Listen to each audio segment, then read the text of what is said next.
Hello everybody, welcome back. Today as well we have got you another video.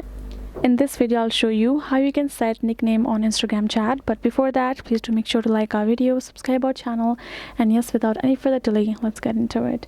So for that you simply have to go ahead, tap on this message icon on top right. Now you're simply going to tap on the person who would like to change your nickname to, and then going to tap on their username on top. And even if you go through the settings available, you won't be able to have a feature likewise you have on Messenger to simply add a nickname, because that feature hasn't been introduced to Instagram yet, so you cannot access it. But instead, if you have simply a group on your Instagram for which you can, if you have created, you can go to the settings of, you can go ahead, tap on that group's username, and you will be able to tap on the name section and you can change the name for that group of yours. But for the individual people that you have a chat with, you cannot do so. So unfortunately, this is it guys. Hope this video was helpful to you all. Thank you so much for watching, and yes, I'll see you guys in our next video.